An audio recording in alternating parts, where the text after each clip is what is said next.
Hello everyone, welcome back. In today's video, our last video before we take a couple of days off for Easter, we have a trade rumor video. A very interesting news rumor video here to discuss, talking about some injury updates, some signings, some recalls and reassignments, a couple small pieces of news, and some trade rumors involving the Ducks, the Maple Leafs, and a couple of other teams. We'll touch on all of this coming up right now.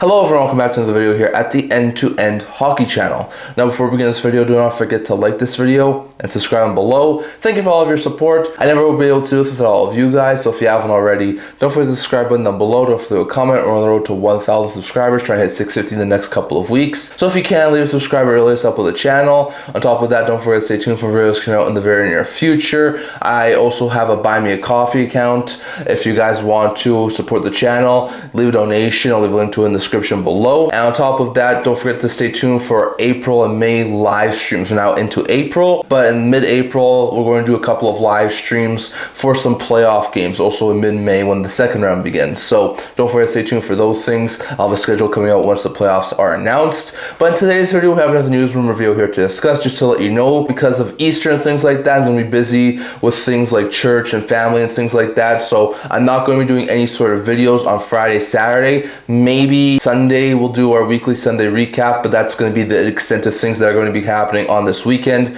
So for all intents and purposes, this is my last video for the week until probably either Sunday night or Monday. So don't expect too many videos coming out over the Easter weekend. But in today's video, we do have another news and rumor review here to discuss. So we're going to start off by looking at a couple of recent signings from around the NHL. We've got 6 ELCs that were handed out recently that I want to touch on here today. So first, the Philadelphia Flyers recently signed Porter Martone, right winger, 19 years old, was the Flyers' first round pick, I think 6th overall in this past year's draft, in the 2025 draft. Signed a 3-year ELC AAV of $967,000 that starts this year. So it's going to be for the rest of this year and then the next 2 seasons. So Martone did make his debut for the Philadelphia Flyers against the Washington Capitals on Tuesday. So that's a really good boost there for the Philadelphia Flyers to get him into game action, who I think at his peak is going to be a really solid power forward type, top 6, maybe even top pair forward. So really good stuff there. He had 25 goals and 50 points in 35 NCAA games, which is pretty dang good for a player playing over in college. So very interesting note there. But Martone, who was the 6th overall pick in the 2025 draft, has signed a 3-year ELC. It's backdated to this year, and he's now gone into a couple of games with the Philadelphia Flyers. So good stuff there from Martone. The Ottawa Senators have signed 2 players. First, Kevin Riedler, who's a goaltender, 21 years old, with a 5th round pick in the 2022 draft, signs a 2-year ELC, AAV of $946,000 that starts that next year. He's been playing over in the NCAA, where he put up a 3.31 GAA,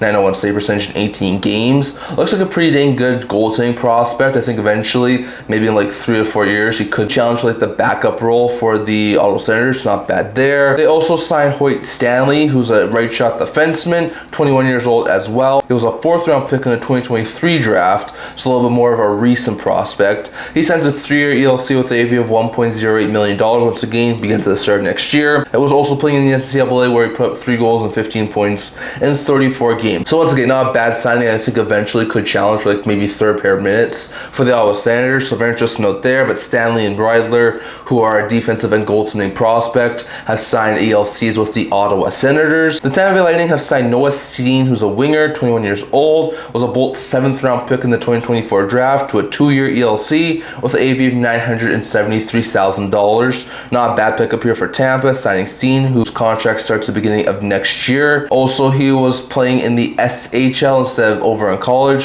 where he put up 12 goals and 22 points in 52 games. Not too shabby for a 21-year-old winger playing in the SHL, so very interesting note there. But a recent 7th round pick of the Tampa Bay Lightning has signed his extension. Calgary has signed Jonathan Castagna, who's a center prospect, 20 years old, with a 2nd round pick in the 2023 draft of the Arizona Coyotes, who was recently just moved to Calgary as part of the Mackenzie Weegar deal from Utah. So not a bad pickup here, as the key prospect they got in the Weegar deal has now officially signed his ELC, a 3-year deal with an AAV of $1.08 million at the beginning of the start of next year. Castagna had been playing in the NCAA, where he had 15 goals and 34 points in 34 games. Not too shabby there for Castagna, who I think eventually has the potential to be a really solid 2nd or 3rd line center. So really good stuff there, but a solid sign there from the Flames. Signing signing Castagna. And then the Red Wings have signed Trey Augustine, a goalie prospect, 21 years old, was a second-round pick in 2023 draft for Detroit. He seems like he's going to be the future of the Detroit Red Wings in net. Him and Costa, I think, eventually could be a really stellar tandem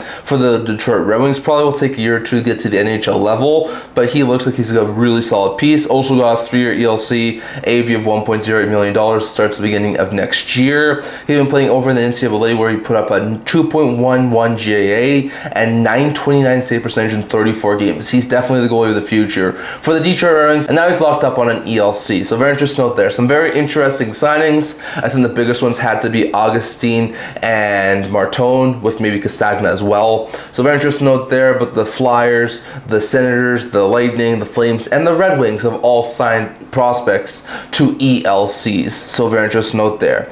Next, going over to a couple of injury updates. We do have a handful of injury updates from over the past couple of days. When it comes to the Anaheim Ducks, Radko Gudas, who missed Saturday's game with a lower body injury, returned on Monday. He said that he wasn't going to miss the rematch against the Toronto Maple Leafs, the first game back since Austin Matthews was injured by Radko Gudas, and Gudas actually took a lot of hits in that game on Monday. So very interesting note there, but he was good to go for Monday's game action. Also, Cutter Gauthier for the Anaheim Ducks left that game on Monday with an upper body injury and didn't return, but it sounds like he could be back as soon as the weekend. So it doesn't seem like it's a serious injury for Cutter Gauthier, but he did leave and didn't return and may miss a game or two, so not great news there. Mason Lohrei missed Sunday's game for the Boston Bruins with a lower body injury and is out day to day. Once again, doesn't sound like it's anything too serious, but it sounds like Lohrei might miss a game or two. Jordan Greenway, who had been out since January 22nd with a mid-body injury, was activated off of injury reserve on Tuesday and got back into game action for the first time in over 2 months. So that was a big boost for the Buffalo Sabres to get a really solid bottom six forward. Jordan Greenway back. However, the injuries did not stop on Tuesday as Sam Carrick hurt his arm in a fight on Tuesday and did not return. So apparently, Anders Lee on Tuesday hit one of the Buffalo Sabres players, I think it was Josh Norris, into the boards pretty hard, and Carrick stood up for his teammate, fought Anders Lee, but in that fight he got injured and he may miss a little bit of time, so not great news there. Artyom Levshunov suffered a hand fracture last Tuesday and played through it, but now missed Sunday's game due to it and is out for the rest of the year. And Matt Grizzly, who's been dealing with upper body injury, is also done for the year. So a couple of bad blows for the Blackhawks blue line, as top prospect Levshunov as well as decent veteran Grizzly are both out for the foreseeable future. Nick Waugh, who's been out since March 22nd with upper body injury for the Colorado Avalanche, is expected to return to game action before the playoffs. So even though Waugh is still injured, do expect him to be back at some point before the playoffs start. So very interesting note there. Well, Cale Makar left Monday's game for the Colorado Avalanche with upper body injury and didn't return. Sounds like Makar will miss at least a few games, but should be good to go close to the playoffs. So very interesting note there, but bad blow there for the Avalanche to see Makar be injured. And even though it seems like it's going to be a short-term thing, not great news there. Dmitry Voronkov missed Sunday's game after leaving Saturday's game due to a hand injury, so not great news there. And Mathieu Olivier left Sunday's game with an upper body injury and didn't return. Sounds like Olivier might miss a couple of weeks with that injury, so it sounds like Voronkov's maybe a little more of a shorter term one than Olivier is, but still not great news there for the Jackets to lose two key bottom six forwards in their lineup for the foreseeable future. Nathan Bastian missed Sunday's game after leaving Saturday's game with a hand injury, sort of like Voronkov, and didn't return, so once again, short-term thing, but not great news there for Dallas. Michael Bunting left Sunday's game with a lower body injury and didn't return. I think he also missed Tuesday's game because of it, so a bad blow there for the Stars as their trade deadline acquisition, and Bunting is currently injured. And then Rupe Hintz and Radek Faksa, who are both dealing with lower body injuries, are apparently ruled out for probably about the next week and a half to 2 weeks, so they should be returning potentially close to the start of the playoffs, if not in the playoffs. So very interesting note there, but do not expect the Stars to get some forward help in Hintz or Faksa in the next couple of weeks. So very interesting note there. When it comes to some other injuries, Evan Rodrigues has underwent a surgery to repair a broken finger and is out for the year, so not great news there, but the Panthers are making the playoffs anyways. Sam Helenius was injured on Saturday with an undisclosed injury and is out day to day. Nothing too serious it seems like, but Helenius may miss a game or two. Alex Carrier missed Tuesday's game action and is out 2 to 4 weeks with upper body injury. That timeline puts him back potentially close to the start of round 1, so not great news there, but it sounds like he's going to miss at least a couple of weeks. Cardi Akimchuk took a bad hit to the head on Tuesday against the Florida Panthers from, I think it was AJ Greer or Noah Gregor, and left the game, didn't return, so not great news there, and hopefully Akimchuk check is okay. Brian Rust in Pittsburgh and Shane Wright in Seattle both missed Tuesday's games. Rust with the LBI and Wright with the upper body injury, and both are out day to day. So once again, doesn't seem like it's anything too serious, but they're both out with injuries right now. And Alexei Protas left Saturday's game with upper body injury and didn't return, and it sounds like he'll miss at least a little bit of time, potentially a week or two at the very least. So very interesting note there, but some very interesting injury updates from our past couple of days. Next, going over to some recalls and some reassignments when it comes to some recalls. The Ducks have recalled Gauthier with them having a couple of injuries. The Sabres have recalled Metsa with the injuries to a guy like Sam Carrick. Korchinski was recalled by Chicago due to the injuries on their blue line. Delbert Blues was recalled by Columbus due to the injuries up front for Columbus. Cameron Hughes was recalled by the Dallas Stars because of the injury to a guy like Michael Bunting. Engstrom was recalled by Montreal because of the injury to Carrier, and Hayes was recalled by Pittsburgh due to the injury to Brian Rust. So a couple of depth players being added to the team's lineups. Well, when it comes to some reassignments, the Red Wings have reassigned Postava back to the AHL with Talbot now being healthy, and Anton Johansson has been transferred from the SHL to the AHL, so Anton Johansson is going to get some pro level minutes at the AHL level. The Oilers have reassigned Yarvinti because it seems that they're getting a little bit healthier. The Panthers reassigned Stadnichka due to the fact that some of those players on the Panthers team are getting a little bit healthier. The Senators reassigned Donovan because Thompson was back for the Senators. Koivunen and McGrady were reassigned by the Pittsburgh Penguins due to the recent return of Sidney Crosby. Laurent Brossoit was reassigned by the San Jose Sharks because of the recent return of Yaroslav Askarov. Logan Morrison was reassigned by the Seattle Kraken as they are not as injured as they once were. And Daniel Boot was reassigned by the Utah Magic. He should get some playing time at the AHL level. So some very interesting recalls and reassignments from our past couple of days. Next, going over to a couple of small pieces of news. Now, not a ton of news here to talk about. We did do a couple of short videos which you guys can check out on my channel. I'll try and leave a link to them in the YouTube cards about some very interesting management moves that were made this past week, as Bruce Cassidy on Sunday was fired by the Vegas Golden Knights, and in comes John Tortorella, who's on an interim basis just for the rest of this year. But the Knights felt like they needed a coaching change. Apparently, according to Elliot Friedman, Bruce Cassidy lost the room as early as last year during their series against the Edmonton Oilers in round 2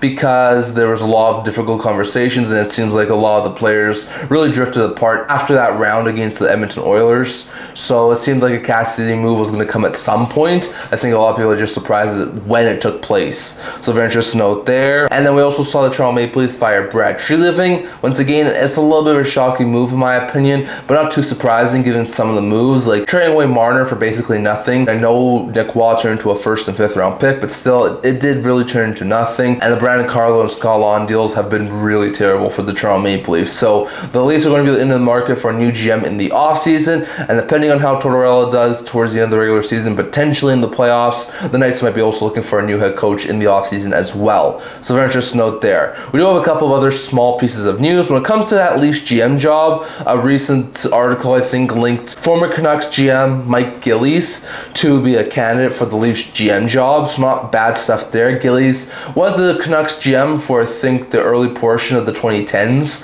Like I think it was the late 2000s, early 2010s. Gillies was the GM for the Vancouver Canucks. I think he was the GM when the Vancouver Canucks went to the Stanley Cup final against Boston back in 2011. So that's a possible option. Once again, the Leafs are probably in the very early stages of trying to go through a GM search. And once again, there's a possibility they could come from in-house. Like a guy like Brendan Pridham could be promoted to being the GM. So we'll have to wait and see on that. But apparently, according to some recent reports, Mike Gillies, who was the former GM of the Vancouver Canucks, could be a front runner for the Leafs GM job. So that's a very interesting note there. And one other small piece of news is that the Dallas Stars have re-signed GM Nill. Nill, who's always usually a GM of the year candidate. He's a really solid GM, has put together a really fantastic team in Dallas, has got himself a 2-year extension to remain the GM of the Dallas Stars. So Nill's not going anywhere, and the Dallas Stars are going to keep their really solid GM for the next couple of seasons. So very interesting note there. But a couple of very interesting pieces of news, as the Leafs could target a former Canucks GM for their vacant GM position,